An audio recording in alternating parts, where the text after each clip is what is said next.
guys, Julie here and you're watching The Life Chaser. In today's video, I have a super chill book haul video for you guys because as you can see, I am already in my sleepwear because I actually wasn't planning on filming any video today because I'm so tired. I cleaned the entire day. Wala lang, hindi ako makatulog and mag-isa lang ako sa house ngayon. My husband is out of town for work and so yeah, I just decided to film because why not? Today, I'm gonna be doing a collective book haul for you guys. The last time I checked, it's been more than a year since I last did a book haul video. And the reason for that is because I haven't really been buying books for the past year. I think last year I only bought 2 books, which I'm very super happy about, sa totoo lang. And I'm just really super proud of myself that I was able to control the urge to buy new books. But this year I wanted to treat myself and get my hands on some of the books that I have been wanting to read. And so that's why we're here and that's what I'm gonna do for today. Like I said, this is just going to be a super chill book haul video. There's a lot that we need to go through, so I won't be able to share with you guys the synopsis and the summaries of all the books, but I'm gonna try to find them on Goodreads and I'm gonna link them down below if you guys are interested. So yeah, if you guys want to see all the books that I got, then stick around and keep on watching. Before anything else, I just want to say that all the books that I have here I bought from Shopee, but from different stores. And again, this is a collective book haul, so I didn't buy all of them in one go. These are the books that I got since the beginning of the year. So, let me just start with the books that I got from Fully Booked kasi sila yung pinakamarami. The first one that I have here is A Little Life by Hanya Yanagihara. And as you can see, there are some annotations right here because I've already read this book and I actually wrote a short book review for this on my Instagram account. So if you want to know my complete thoughts on A Little Life by Hanya Yanagihara, you can go ahead and follow me on my Instagram account. That's at The Life Chaser. But let me just say that this is definitely one of the most depressing books that I've ever read. I didn't cry, although I would say that I did feel a lot of things and it was for sure a very emotional reading experience for me. Something that I won't easily forget and it's something that I would most probably remember for many years. This is not something that I would recommend to anyone. It's not something that you read just because you're bored or you have nothing else to read.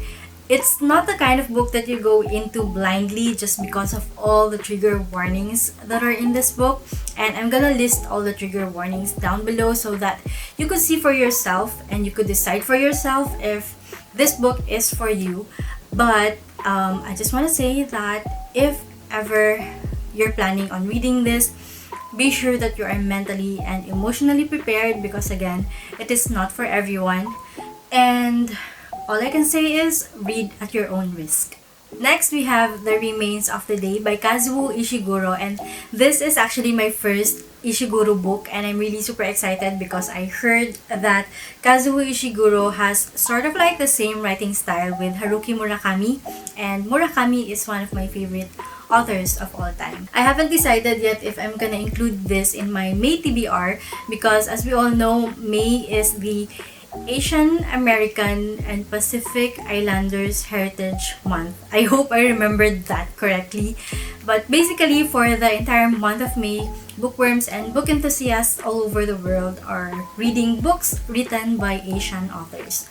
But yeah, again, I haven't decided yet if I want to include this in my May TBR because I still have a lot of Asian books to choose from. But yeah, again, this is The Remains of the Day by Kazuo Ishiguro. Next one, I have Normal People by Sally Rooney. I have heard a lot of good things about this book. This is highly rated on Goodreads and it has received a lot of awards and recognitions. That's why I was really interested in reading this book. And I was told that this is going to make me feel a lot of things and I'm all for it. This is a love story, but it's definitely not the cute, fluffy Cloud9 love story. There's a lot of complexities between each of the characters. And if I'm not mistaken, there are some discussions about mental illness in this book. So yeah, looking forward to reading this book. Next, I have Pachinko by Jin Lee, and this one I have been wanting to read since forever. And the reason why I haven't gotten myself a copy sooner is because this is super expensive. It's around 800 for a paperback, and for me that's really expensive. But I figured, you know what, it might be worth it. And so I finally decided to get myself a copy, and I'm just really happy that I finally have it in my collection.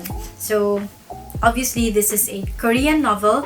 It follows 4 generations of Korean family who immigrates to Japan during the Japanese colonization and political warfare. Right off the bat, I already know that I'm gonna love this book because number 1, I love me some historical fiction books, and number 2, I love watching K-drama. So this is definitely high on my priority list, and I'm definitely including this in my Asian TBR for May. Next, I have Patron Saints of Nothing by Randy Ribay, and this one has been on my wish list for the longest time now. I don't know, for some reason it's so hard to find a copy of this book in our local bookstores here in Davao, but I'm happy that I finally have a copy of this one. This is definitely going to be included in my May TBR, and I'm just really excited to read a book written by a Filipino author. For those of you who don't know, Randy Ribay is a Filipino-American author, and this book is about a teenager named Jay Riguero who lives in the United States, and he plans on spending his last semester playing video games, just like any other teenager. But then one day he discovers that his cousin was murdered under the current administration's war on drugs, but nobody in the family wants to talk about it. And so he decided to go home to the Philippines to find out the truth and to find out what really happened to his cousin. And that's where the story kind of takes off. By the way, I just want to say that I am a super proud owner of this book because this book is actually published by Penguin Books. And as we all know, Penguin is one of the biggest publishers in the entire world. And this was published internationally. And it just feels good to know that there are books out there with Filipino representation and is accessible to the entire world. Although I would say that the topic discussed in this book is quite controversial. But yeah, I'm really looking forward to reading this. The next book that I have here is actually a memoir, and this is When Breath Becomes Air by Paul Kalanithi. So Paul Kalanithi was a neurosurgeon who was diagnosed with stage 4 lung cancer, and he started writing this book while he was battling with cancer. The reason why I wanted to read this book is because one of my main goals this year is to diversify my reading list, and I don't really have that many fiction books in my collection, so that's why I got this. And also another reason is because 4 years ago, my sister passed away because of brain tumor. And I'm hoping that this book would give me, some sort of perspective on what my sister really experienced while she was battling with brain tumor and what was going on through her mind during her last hours in the hospital. So, yeah. Again, this is When Breath Becomes Air by Paul Kalanithi. Oh my gosh, I'm running out of battery, so I'm just gonna go through the rest of the books really quickly. But the next book that I have here is A Tale for the Time Being by Ruth Ozeki.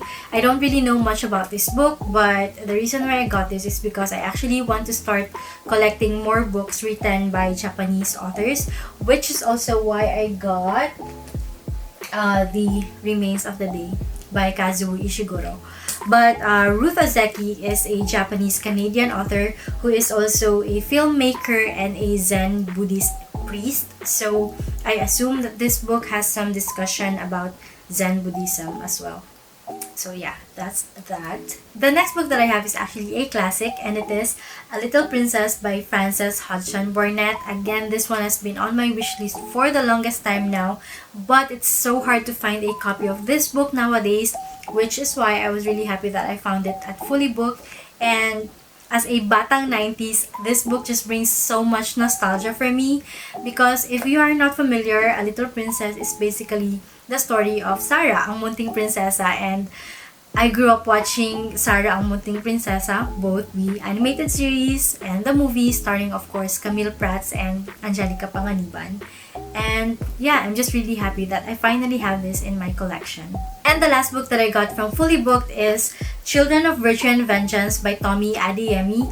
This is the second book in the Legacy of Orisha series. I already have the first book, which is the Children of Blood and Bone, but I haven't read that yet, and I actually wasn't planning on getting this book, but it was on sale at 50% off, so I told myself, why not?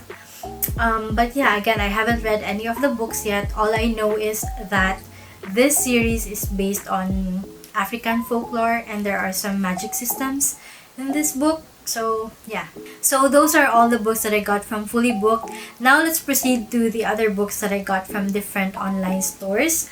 Here I have 2 books from the Book Boulevard PH, and I was actually really happy that I discovered them because they are Davao based, and I am from Davao. If you don't already know, I am a proud Bisaya.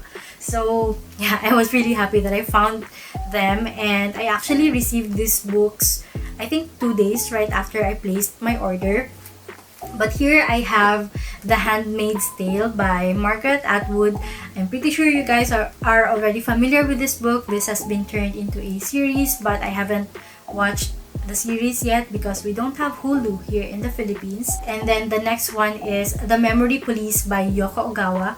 Again, I don't really know much about this book, and the reason why I got this is because I want to include this in my collection of books written by Japanese authors, and obviously Yoko Ogawa is a Japanese author. And we are down to our last 2 books finally, but this is Salt to the Sea by Ruta Sipetis. This is a historical fiction book set in the World War II, and this is actually inspired by the events that happened during the sinking of the MV Willem Gustloff ship, which is said to be 6 times more tragic than the Titanic. And that's actually one of the reasons why I love reading historical fiction books, because I get to learn all about these historical events that not a lot of people talk about. I mean, everybody knows all about Titanic, but nobody ever talks about MV Willem Gustloff, which is 6 times more tragic than the Titanic.